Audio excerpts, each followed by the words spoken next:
Ladies and gentlemen, Shadow Era has released new features, gameplay updates, balance changes. So I'm in my truck right now, driving up to the studio, just around the corner, around the sign there, to get started on some new videos. We're starting here with a Shadow Era A to Z series. Honestly, I feel like every hero is playable right now. You can make a competitive deck with every hero in the game, it feels like right now. So we're starting at the top. We're starting with Amber Rain. So this deck for Amber, 40 cards. We got 18 allies, 4 Larian Knights, 2 Alden the Braves, 2 Fleet-Footed Messengers. I prefer Messenger here instead of Weaponsmith. Because Weaponsmith doesn't actually draw the weapon for that Amber uses, like JD and Spectral Saber. It just places it in the top of the deck. And Messenger is also going to help me pull extra Blood Frenzies or maybe cycle Smashing Blows I don't need back into my deck. Help pull a Retreat or a Crippling Blow. So that's why I like Messenger here with Amber. We also got 4 Larian Seductress, 4 Marksmen. That's our board control allies. And Visca the Scarlet Blade. Nice, great finishing tool in this deck. Same thing with Alden the Brave. Those are your really finishers here. For abilities, we got 6 control cards here. We got 3 Crippling Blows and 3 Retreats. I feel like an even split for each feels good to be able to either cripple or bounce an ally, like you see right here. That gets an ALR attached. Crippling's not going to be doing anything to that. We also have 2 Bad Santas, 2 Smashing Blows. Because I found that just 1 Smashing Blow wasn't enough to deal with weapon heroes. We got 4 Blood Frenzy, that's our draw. 1 Enrage in the deck I like to have in there for those mage matchups. We also got 4 Jeweler's Dream, 1 Spectral Saber. The Spectral Saber I like against other warriors to get rid of that Enrage to finish the matchup. And finally, extra weapon, War Flail. Nice, heavy hitting weapon. So with Amber, what I learned is that you want to use your tools like Seductress, Marksman, Crippling Blow, Retreat to deal with the board, and as much as possible, hit the face with Amber's weapons. Your allies aren't going to win you the game here. It's going to come down to hitting the face with Amber. Now, as you can see here, what Jeweler's Dream lets you do is, even if you don't get a Blood Frenzy, like in this game here, all I had was 1 Bad Santa for draw, that this Amber deck top decks very well.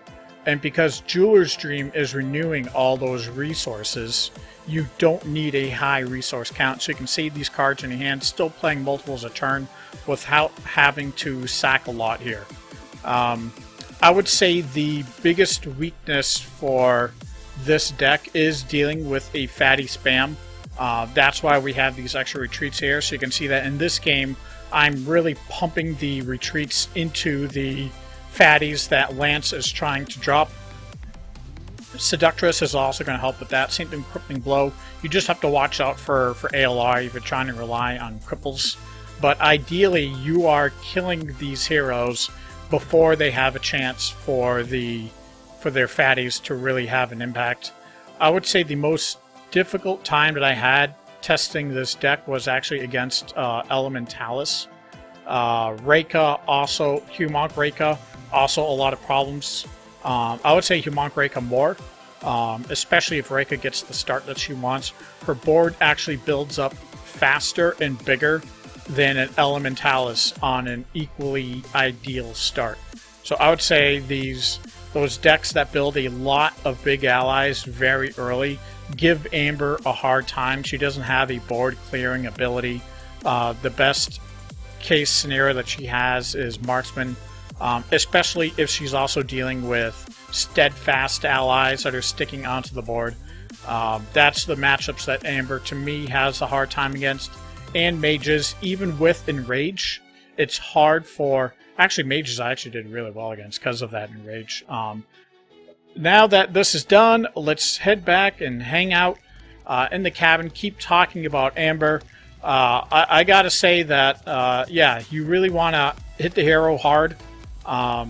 What helps you against mages the most is your weapons. The fact that they can't easily clear and control board with Supernova because you're just respawning right back in their face with your weapons. So those are the two decks I would say really hamper Amber the most are Elementalis and Humongous Breaker.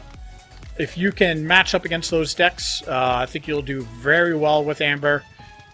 This doesn't have a lot of new cards in it, just Larry and Knight from campaigns. Everything else is just her Shadow Fates build, but Amber is Amber, you know? Amber does what Amber does, and it's a good fallback hero if you play it properly. Don't waste too much time attacking with Amber's weapons into opposing allies.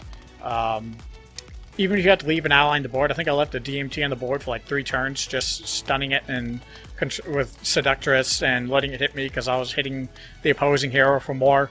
Because that's what you're dealing with, is it's more of a face race with Amber. Even though she plays mid-range, she's a mid-range aggro hero, is how you want to consider her. So that's it for this. It only took me 1 game to win. This was a 55-card Lance I played. I really don't think Lance plays well with big decks. You want that consistency of Lance. I was actually worried a little bit because it is a Lance deck. You know, the Stop Thieves and the Fatties. But yeah, I had no issue in this matchup. I wasn't really concerned seeing the deck size. So yeah, if you're playing Lance, cut that Lance down. Okay, focus on the allies that are key to Lance. And we'll talk about Lance in another video because we're going through all the heroes. So hopefully you guys enjoyed this Amber list, this Amber deck. The gameplay for Amber feels good, feels fun. Not one of my favorite heroes, but easy to play. I would say reasonably new player friendly. So I'll see you guys in the next video. Have a good one.